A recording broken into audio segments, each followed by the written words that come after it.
It's a job that I would know how to do, and it's a very hard job to get. Politics is not a meritocracy. What I do know is that whoever runs and wins, we have to get behind somebody, whether it's me or another person, who is the most serious, substantive person we can find, and who's going to really work to try to solve these problems and care much more about that than their own political advancement. And that means making tough decisions, even if it's hard for your own politics, to do the right thing for America. Because the stakes are just way too high right now.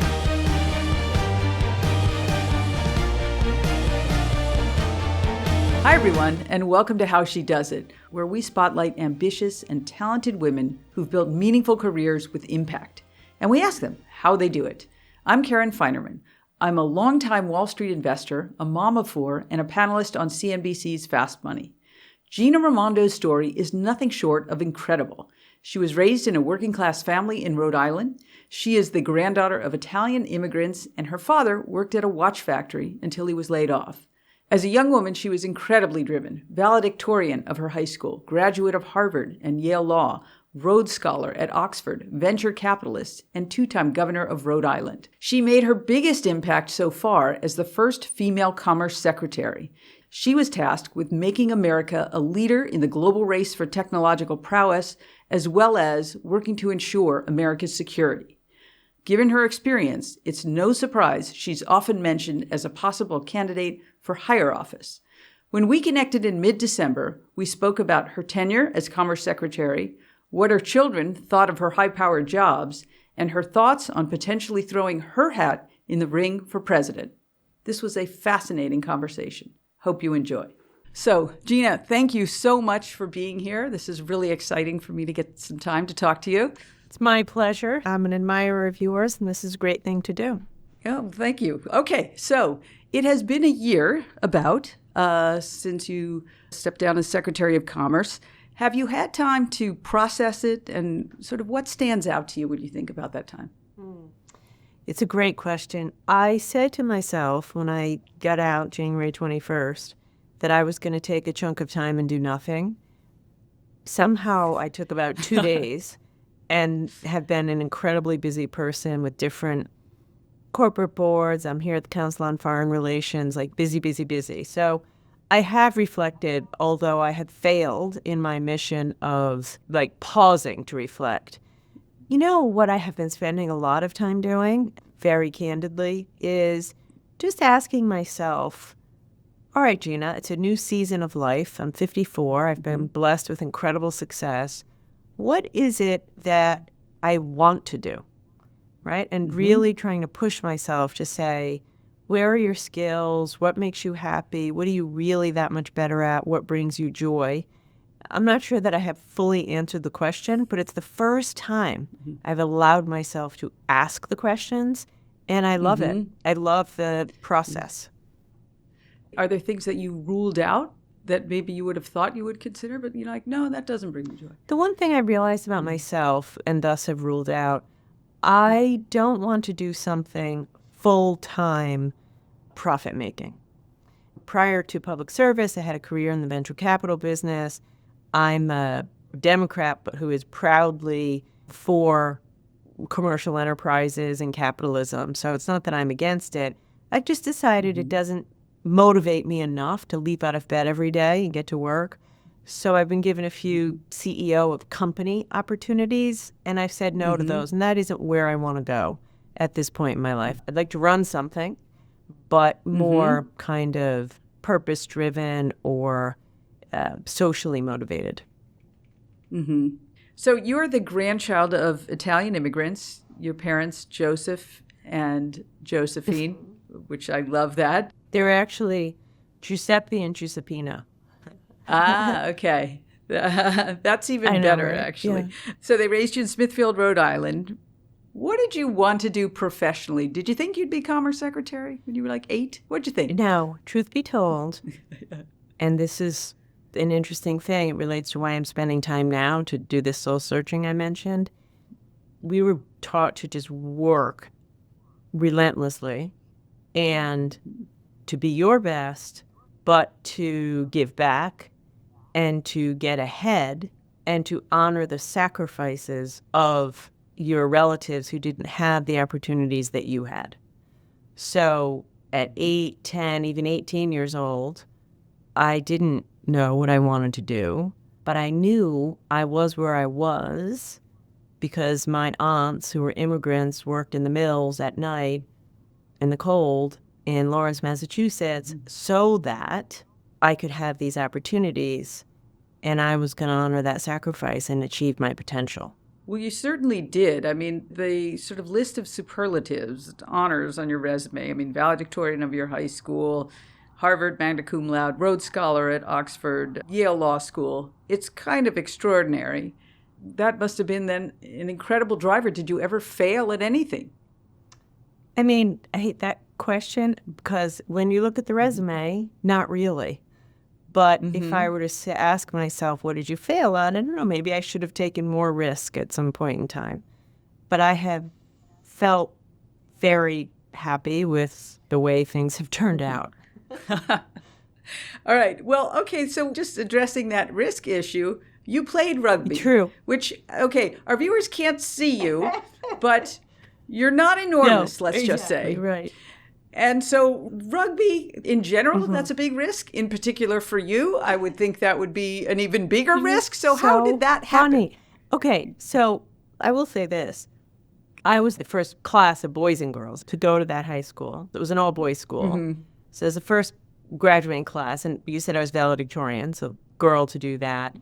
Played rugby with zero background in rugby, and I'm 5'2". For those of you who can't see me, I was definitely the littlest girl on the team. I played at Oxford as well. First female governor of Rhode Island. So I suppose I have taken risk, which I want to say, because I think that's a thing women have to do more of to get ahead. I just think that in business, for example, there were certain times where I had been given opportunities to run something or go bigger on a particular investment. And there were a few times where I say, not now, maybe I'm not quite ready for that. That's why I offered that comment. That's interesting. One thing that I think shaped your life, but I want to hear how, is when your father lost his job. That was a huge moment in my family. My dad was a victim, like so many millions of Americans, of what we now call the China shock. All manufacturing moving to China. And it was horrible. He was a very smart man. He worked at the Bullitt Watch Company for 28 years. It was his whole life, his whole friend network. Like his best friend was the security guard. Another guy was the HR worker. Like it was a good place. He provided us a middle-class life for my family. And then boom, he was summarily dismissed. The jobs went to China. And that was just a horrific thing because, as my mother explained it, like it was more than a job. It was his whole life. It was his confidence. It was his pride. He was 56 at the time, which is a hard time to get a new job if you're a guy who's only had one job in a factory. Later, I would ask my dad, what happened? And he would always say, our leaders let us down. He would say they saw what was happening. He said it was obvious. All these companies were being dismantled over a period of time, all the jobs going to China. And he said, like, our leaders didn't do anything. And I thought about that so often because he was right. And so it's motivated kind of my whole career. When I became governor, when I was elected, Rhode Island had the highest unemployment rate in the country. And I became the jobs governor. And then, of course, Commerce Secretary, when the president called me, he said, I want you to be my partner to rebuild American manufacturing. And I've been a huge leader on job training. Now, what I would say is, I don't think we should be making bicycles and backpacks in the United States. But what I am saying is, we just pulled the rug out from under people with no transition. That is bad for America, and we're still paying for it today in our politics and in the lack of economic security that Americans have. And it's going to be 10 times worse with AI. What are we going to do for people displaced by AI? We should move to AI. I'm for that. But with a transition plan. So that has been humongously motivating. And I think maybe it's made me a more empathetic public servant, because I sometimes hear people's stories and it resonates with me. You know, I shared a bed with my sister, like money was always tight. I see myself sometimes in the constituents that I've served, and I just really want to give them a shot. That's what I think America is, just to give everybody a chance. That's great. Okay, so after Yale Law School, you then moved back to Rhode Island, decided to start a venture capital firm. Yes, first I went to New York City. I worked at Paul Weiss for like 2 days, realized I was a terrible lawyer. I clerked for Kimball Wood. That's a great pivot, if I could just interrupt you, of saying, you know what, this isn't for me. And I spent all this time at Yale Law School, doesn't matter, I'm out. True. That's brave. Well, that's very kind of you. Braver would have been to not go to law school. After about 1 semester, I really didn't enjoy the law. And I had an offer to go to McKinsey because I had worked there for a summer. I remember I called my older sister. I'm like, Marianne, I have to get out of here. I'm so not a lawyer. I'm really not enjoying this. I want to do business. I just want to like build teams and do things. And she said, go ahead then. But I didn't have the guts to drop out. And so I stayed. Now, I should say, Yale Law School is unbelievable. I wound up finding my way, doing different things, met some friends for life. Would have been great either path. It was clear to me I couldn't practice law. I went to work at a firm in New York City called Village Ventures for a few years. And then I moved home. I had the opportunity to start a VC firm with a few partners in Rhode Island, and that's what I did. So we ask everyone, what did you do with the first sort of big amount of money that you made? Paid off my loans. My husband and I together, we had over $150,000 of loans. So we paid off the loans. And then after that, we bought a house. Your husband, Andy Moffat, how did that happen? How'd you guys meet? Truth be told, the second I saw him, I knew he was the one. I know that sounds so cheesy, but it's true. I studied economics in college and at Oxford. I showed up at class. I was late, which anyone who knows me is not an unusual event. And I couldn't find a seat because all the seats were taken. So I snuck in and I sat on the ground. And I looked up and there was this adorable guy, very handsome face, who seemed kind. And I just kept staring at him the whole time. And then he finally looked back at me and I got nervous and I asked him if I could borrow a pencil. And he later, in his retelling of the story, he's like, who is this woman that has the confidence to show up 20 minutes late without even a pen and paper to take notes? But I explained to him I was just distracted. And then I saw him that night at a bar and I went right over to him and said hello and then we started to date. And he's a brilliant but kind and low ego, which is not a tremendously common combination of attributes. Okay, so you're married, you have 2 children. And at what point do you decide, you know what, I want to run for public office? And how did you as a family talk about that? So it's kind of a funny story. This was not really in the plan for me. I was running a firm. We were doing great. We just had raised our 3rd fund. I had 2 little kids. Life was great. But I was complaining a lot about the way Rhode Island was run. So many problems that were happening in our community felt avoidable. People deserved better leadership. And one day I was reading the newspaper and there was a huge article about how, on account of budget shortfalls, the state was going to cut the public bus service, cut the hours of public libraries, and cut middle school sports in certain towns for public schools. This was after the crash, so this was in like 2009.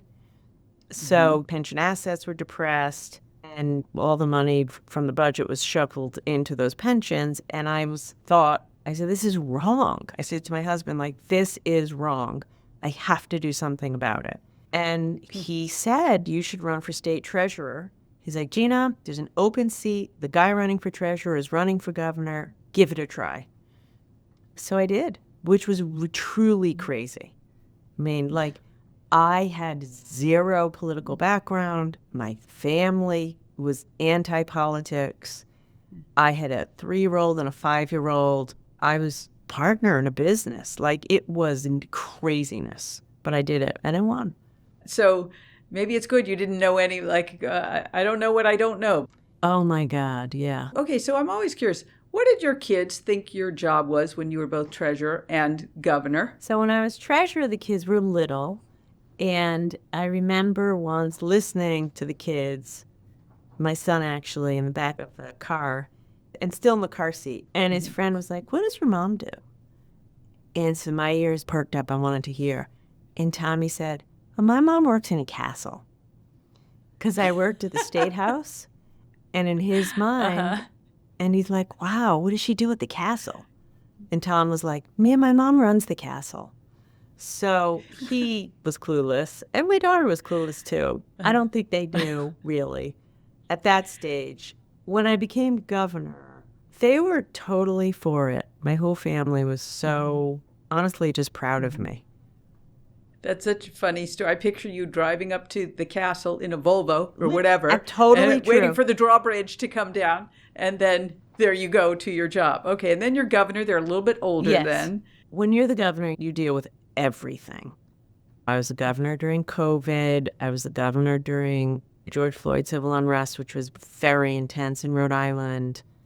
I was the governor during so many challenging things. And that came home. Like, my kids had to endure protests on their front lawn. Once someone followed my daughter into the school, I had a lot of backlash from public sector labor unions because of my decisions. I held my daughter weeping for about an hour the night Hillary lost. I think both of my kids, even a little bit still, felt like I could just fix anything. So if there was a problem, they'd be like, Mom, you can do this. You can fix this. Anyway, but net, I think it was great for the kids. All right. Well, that brings me to a couple of questions. So you can fix this. We are in a very divided country right now.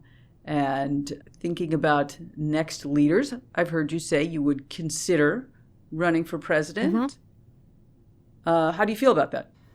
I feel the same way I felt then. I mean, I think it's a job that I would know how to do. And it's a very hard job to get. Politics is not a meritocracy. What I do know is that whoever runs and wins, we have to get behind somebody, whether it's me or another person, who is the most serious, substantive person we can find, who's going to really work to try to solve these problems and care much more about that than their own political advancement.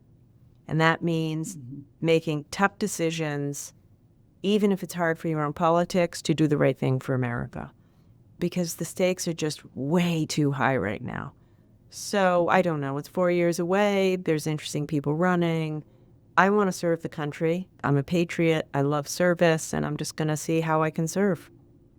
We haven't had a woman president, obviously. Many other countries have. Yeah. Why haven't we? We certainly can. I mean, anything's possible. It seems like every time somebody prognosticates, they're wrong, right? You can never have a fill in the blank, and then that's who you have. So, yes, I think you certainly can. I mean, here's the thing about politics that people don't realize. It's all about, at that moment, what's the mood of the country and who fits that bill. There might be 5 people equally qualified who do a good job, but you have to get elected. So are you the match for the moment? I don't know. That could be a woman. I will say this. It is much harder for a woman. Much harder. When people think of a leader and a president, they want a protector, they want a leader, they want someone they can relate to, they want someone they can trust. And it's just harder for people to get their head around that in the form of a woman. Do you think it's harder for women to think that or for men to think that? Or Both. Okay. Typically, just what the data shows, the hardest voting group on women trying to become executives, governor, or president, the hardest nut to crack in the polls are women over 65. Interesting. So you're the Commerce Secretary. It's very high stakes. I mean, did that keep you awake at night? How did you manage that kind of, it sounds like an enormous burden. Huge. Of course, it kept me awake every night. But being governor kept me awake every night. I mean, it's a gigantic job. Some days are easier than others, like any job. Yeah, I mean, we met with President Xi more than once. Those were high stakes. A few weeks before the war broke out in Ukraine, President Biden pulled all of his closest cabinet members together, including me, so that we could be prepared for the war. My job was to oversee the export controls and build a coalition with the rest of Europe so we wouldn't be selling to Russia airplanes, semiconductors, spare parts, et cetera, that they needed to conduct the war. You know, high stakes, you're accountable, and it's, you definitely stay awake at night. Even, again, my job, commerce is a kind of an interesting place. I mean, I worried during hurricanes because we operated the hurricane hunters that flew through the hurricane to provide the prediction. And as a former governor who lived in a coastal state, you live and breathe by that data, right? You want to know, is it coming? How bad is it? When is it coming? So I stayed up at night worried, okay, let's get the accurate data to the states so they could get ready for the natural disaster. It's a high-stakes job. So the scale, though, as Commerce Secretary, I don't even know that I can contemplate how big that is. How did you get your arms around that? I'm smiling because when the president-elect asked me to do the job, I didn't know really how big it was. It's just the newly elected president calls and you say yes, and then you go Google, what does the Commerce Department do? Which is what I did. It's giant, 50,000 employees located in dozens of countries around the world. Just for your listeners, the Commerce Department includes the Census Bureau, the Weather Service, the Patent and Trademark Office, the U.S. government's primary local economic development agency, the U.S. government's export control apparatus, and also I had about 2,000 employees doing export promotion and trade. So it's gigantic. When I started, I spent a huge amount of time asking myself, what's the through line? Right? Because I've learned as being governor, being treasurer, running things, the best way to run an enterprise is if everybody at every level understands how what they do when they go to work in the morning hooks into the overall mission. I think when people don't understand, why am I doing this? Why does this matter? That's when they get demotivated and confused. So I said, how am I going to have a through line through all of this? And what I landed upon was U.S. competitiveness, right? We were going to be the juggernaut to make sure that all businesses in America, from the smallest to the largest, could compete and outcompete in the global stage. And that actually really worked. And so I spent a ton of time with the people who worked for me explaining what competitiveness was, why it mattered, how it related to our competition with China, how it related to our national security, and how what they did mattered to that work. One thing I always curious about, when you were the secretary, how did you run your life? With an incredible amount of discipline and effort. And an amazing staff. By the way, it's a team, right? I mean, my scheduler, my team, I was intensely loyal to them and they to me, and they just made it happen. And then, of course, at home, I had help, and my husband, my family, like the whole thing. And I'm not afraid to ask for help. What I tell people, especially young mothers, is it's going to be messy. There will be days that everything's a disaster. A lot of those days. So just expect that. Don't blame yourself. I try to tell everyone, and I try to live my life this way, guilt or regret, you literally don't have time in your life for that. You have to put it in a bag and put it in the trash. Consciously wrap it up and put it in the trash. Okay, fine, I screwed up. Learn from it. I'm not saying be selfish, but okay, learn, move on. Learn, move on. My mother, who passed a couple of years ago at almost 91, and who was a humongous supporter for my sister and me and my brother for our career, the best advice she ever gave us was 2 words: keep going. It's so wise. I love that. It's so, if you're in the middle of the mud, it feels terrible. Gotta keep going. Gotta keep going. You gotta get to a better place, and you will. Let me ask you about a little different part of the job. In full disclosure, my son worked for the deputy secretary one summer during COVID, and he had a great time and loved it. It was a fascinating time in the world. He was a volunteer, to be clear. He was a volunteer. And he worked his tail off, and you should be proud of him. I am proud of him. So William wanted me to ask you, what is it like to be in the motorcade? What is that like? Fun / scary. I mean, when you, let me see, if you're in the president's motorcade, that's cool. It's cool. You drive through another country or down all the roads are cleared. People line the streets. I've landed with the president at 1 o'clock in the morning in Korea. And you land, we're exhausted, and the streets are lined with well-wishers wherever you go. The U.S., overseas, it's a great thing. When I would travel without the president in a foreign country, they provided a motorcade. And the reason I say scary is depending on where you were. In Europe, it seems like it was always led by incredibly talented, fearless motorcyclists to clear the roads. Because for the president, they shut down traffic. For the cabinet, you just power through the traffic. Anyway, I would watch these guys on these motorcycles weaving in between the traffic, waving people over, and my heart was in my mouth. But it's fun. I mean, it's fun and fast-paced, and you feel proud of America is truthfully how I always felt. So you were in the Situation Room as well. I think of these very iconic American things that very few people actually experience, and you're one of them. Yeah.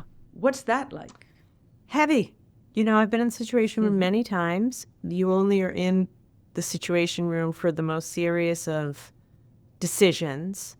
Just to paint the picture for your listeners, the Situation Room is what's called a SCIF. It's a secure room. There are soundproof walls, bulletproof walls, no windows so there can be no surveillance. You can't have any phone, watches, two-way devices. All that stuff has to get left outside of the room.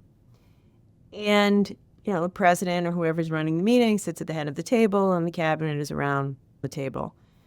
All these decisions were hard, right? Should you sell these chips to China or not?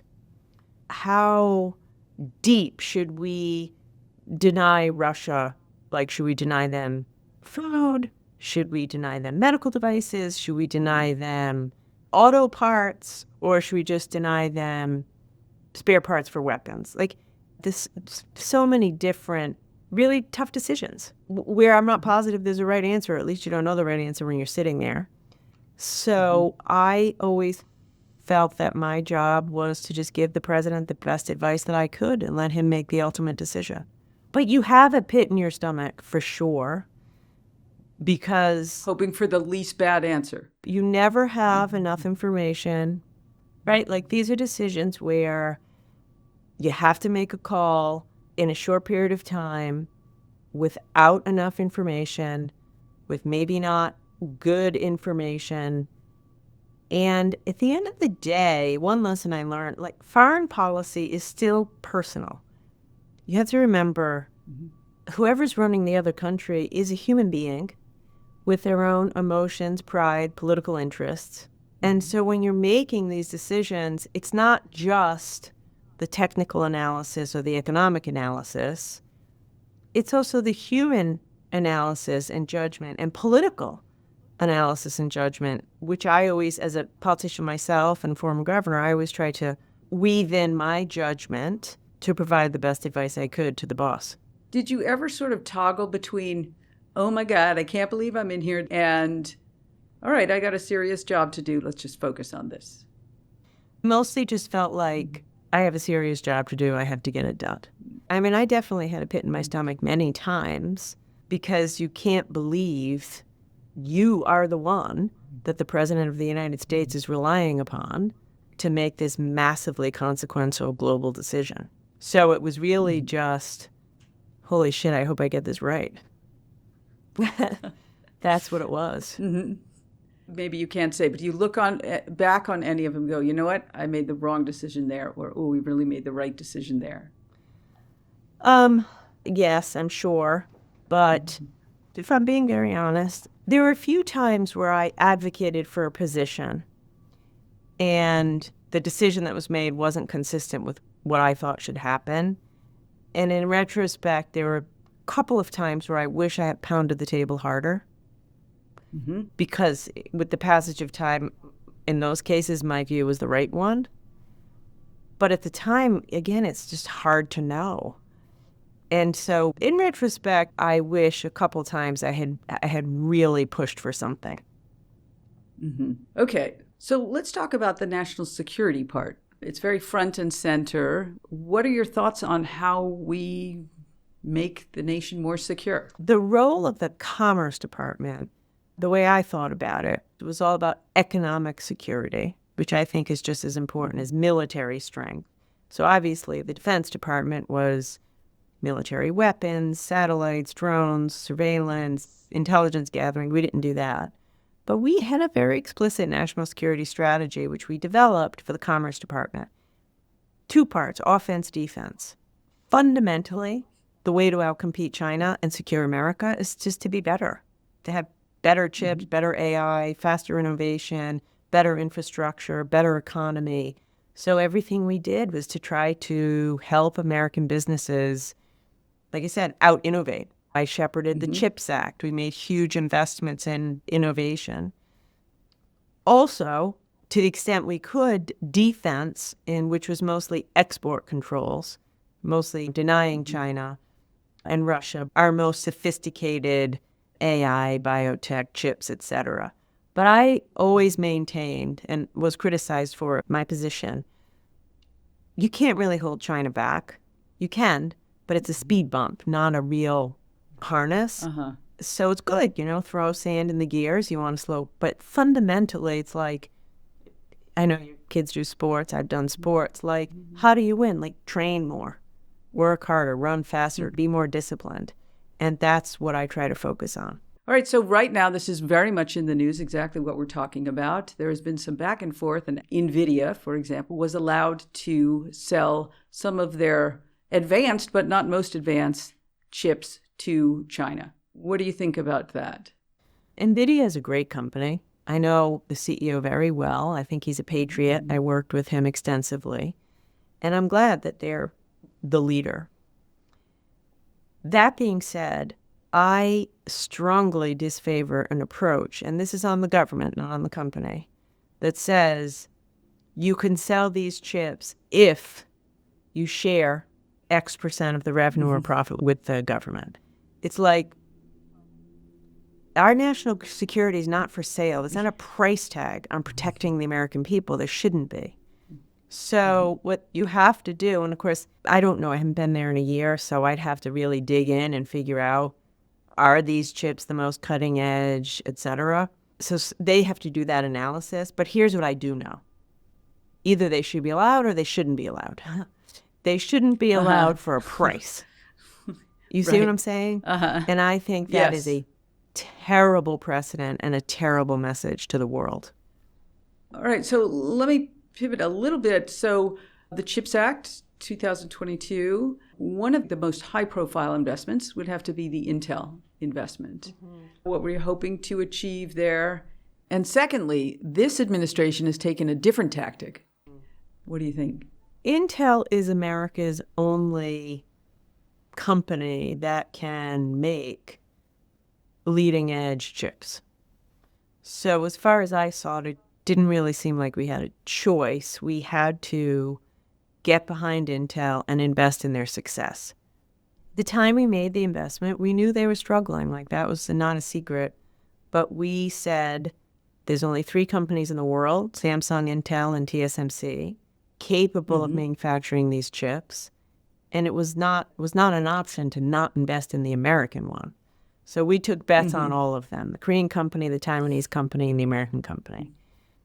The way the program worked was it was a grant. We had warrants for upside, but it was a grant. We had some upside sharing in every big investment. It was tranched in. So we would say, okay, Intel, I'm going to make up numbers. Here's your first $1 billion. To get your next $1 billion, you have to secure a customer. To get the $1 billion after that, you have to produce the chip, whatever it was. We felt that was important for accountability. Listen, I'm pleased that this administration has continued to support Intel. That's a good thing. I would not have chosen to take equity in Intel and to give them all the money up front, because I think when a company feels the government is a big owner and therefore they can't fail, I think it's inevitable that their performance isn't as good as it otherwise would have been. I mean, the great thing about capitalism and competition is it keeps you on your toes. The fear of failing is massively motivating. I'll give you a funny thing, Karen. My son, who's only 18 years old, when the government made the announcement that they're a huge shareholder in Intel, my son called me. He's like, Mom, we have to buy Intel stock. I said, what are you talking about? He's like, well, they can't fail now. The government's a big investor. They're never going to fail. I don't think that makes for the best companies. So, Gina, the way you're explaining the Intel investment that you spearheaded is different to me than I think in the public perception of it. That's interesting. It could be. You got to reach certain benchmarks or hurdles to get the money phased in, as opposed to the current administration just, okay, we'll buy a stake, giving all the money up front doesn't allow for those benchmarks. Yeah, I mean, I suppose their theory is if they're an investor, they can exercise some amount of oversight over the company. But once again, I'm pro-government, okay? I spent 15 years in government. Government shouldn't be in the business of running big businesses. I mean, there's a reason we don't think government should own the means of production. All right, Gina, it's time for a lightning round. We got some fun questions for you. Would you rather type? I'll ask just the first thing that pops in your head. Okay, fun. Okay. Would you rather ride in the presidential motorcade or fly on Air Force One? Motorcade. Having done both. Right, yes. Ilona Maher or Tom Brady? Tom Brady. I'm a Patriots fan. Okay. Books on your nightstand right now or Kindle? Oh, God. I'm reading the biography of Vinod Bhave, who led a huge movement in India to take land away and give it back to people.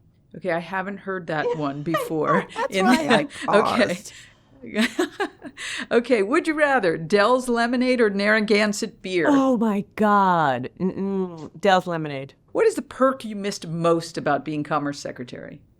Not going through security at the airport. Ah, okay, that is a very good one. Okay, I know you're joining the Costco board. Would you rather a Costco hot dog combo for $1.50 or a Costco rotisserie chicken for dinner? Chicken. Harvard or Yale? Harvard. What is a hidden talent of yours? I can make a good dinner with an almost empty refrigerator. Oh, okay, that's good. That's very Survivor of you. Okay, what's the best thing to purchase at an Italian deli? Ooh, prosciutto. What is something you've changed your mind about in the last year? That the way capitalism is playing out in this country is unsustainable. I'm pro-capitalism. I'm pro-people working hard and getting rich, but we have to make big changes. What's a must-have on a flight? Ooh, coffee. And the last one, 2 parts. What's the best investment you've ever made and the worst investment you've ever made? And it doesn't need to be a stock or an asset. It could be anything, a commitment of time or class or anything. Best is prioritizing family. I never miss a Sunday dinner. I make Sunday dinner every Sunday, even if I'm campaigning or whatever. Like, by far the best investment ever in my family. Worst investment, I lost money on a handful of my investments when I was a VC. and everyone heard. Yes, I know the feeling. You remember those the most. All right, Gina, thank you so much for your time. I really appreciate it. Bye. Thank you so much for taking time to listen to our conversation on how she does it. Wishing you all a week filled with big wins. We'll have another great conversation for you soon. Until then, onward.